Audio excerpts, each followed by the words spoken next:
Hi friends, ഇന്ന് നമുക്ക് നല്ലൊരു മട്ടൻ പെപ്പർ ഫ്രൈ ഉണ്ടാക്കാം. കഴിഞ്ഞ ദിവസം നമ്മൾ നല്ലൊരു മട്ടൻ കറി ഉണ്ടാക്കി. ഇതും അതേപോലെ തന്നെ നല്ല രുചിയുള്ള ഒരു മട്ടൻ പെപ്പർ ഫ്രൈ ആണ്. അപ്പോൾ അതിന് വേണ്ടിയിട്ട് നമ്മൾ ആദ്യമായി ചെയ്യേണ്ടത് മട്ടൻ ഒന്ന് പകുതി വേവിച്ചെടുക്കണം, പൂർണ്ണമായിട്ടും വേവിക്കരുത്.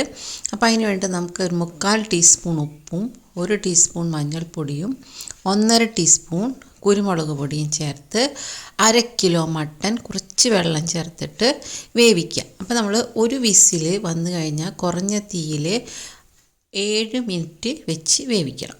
അപ്പോൾ അത് പകുതി വേവാവും. ഇനി നമുക്കിതിനൊരു മസാല വറുത്തെടുക്കാനുണ്ട്. അതിന് 1.5 ടേബിൾ സ്പൂൺ മല്ലിയും എരിവിനനുസരിച്ചിട്ടുള്ള മുളക്, ഒരു 10-15 വറ്റൽ മുളകും 1 ടേബിൾ സ്പൂൺ കുരുമുളകും കൂടി നമുക്ക് വറുത്ത് തരിതരിപ്പായി പൊടിച്ച് വയ്ക്കണം. ഇനി നമുക്ക് പെപ്പർ ഫ്രൈ ഉണ്ടാക്കാൻ നോക്കാം.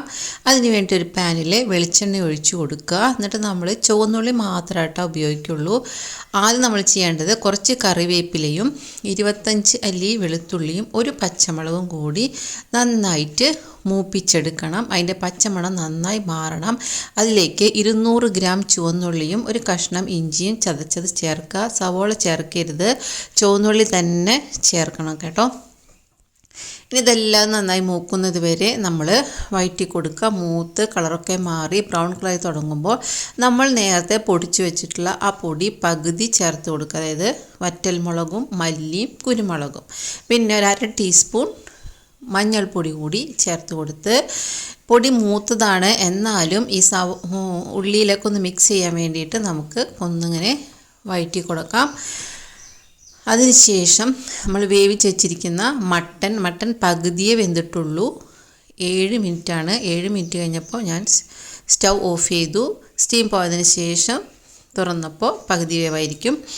ഇനി നമ്മളത് അതിലത്തെ വെള്ളം മസാലയിലേക്ക് ഒഴിച്ചു കൊടുത്ത് മസാല ഒന്ന് വേവിക്കുക.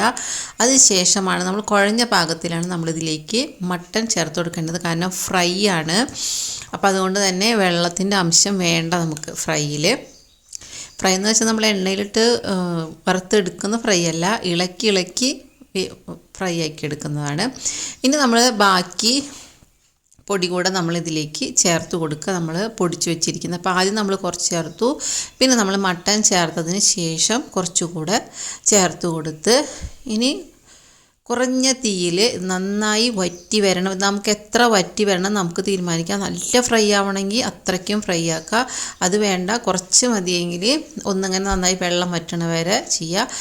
അത് കഴിഞ്ഞ് നന്നായി മൊരിച്ചെടുത്തിട്ടുണ്ടെങ്കിൽ മട്ടൻ ശരിക്കുള്ള പെപ്പർ ഫ്രൈ ആണ്. നമ്മൾ ടേസ്റ്റ് ഒന്ന് കൂട്ടാൻ വേണ്ടിയിട്ട് നമ്മൾ 2 പച്ചമുളകും 1 തക്കാളിയും കൂടി ഇതിലേക്ക് ചേർത്ത് കൊടുത്തു. പിന്നെ 1 ടീസ്പൂൺ വീതം കുരുമുളക് പൊടിയും ഗരം മസാലയും നമ്മൾ ഇതിലേക്ക് ചേർത്ത് കൊടുത്തു. വീണ്ടും നന്നായി ഇളക്കിയെടുക്കുക. തക്കാളി വെന്ത് ഇതിലേക്ക് ഇങ്ങനെ കുഴഞ്ഞു പോവരുത്. അത് വേണമെങ്കിൽ നമുക്ക് തക്കാളി ഉള്ളിലത്തെ പൾപ്പ് എടുത്തിട്ട് ചേർത്ത് കൊടുക്കാം, അല്ലെങ്കിൽ അങ്ങനെ തന്നെ ചേർക്കാം. ഇനി നമ്മൾ വീണ്ടും ഇളക്കി വെള്ളം നന്നായി വറ്റിച്ചെടുത്തിട്ടുണ്ടെങ്കിൽ നമ്മുടെ പെപ്പർ ഫ്രൈ റെഡിയായി.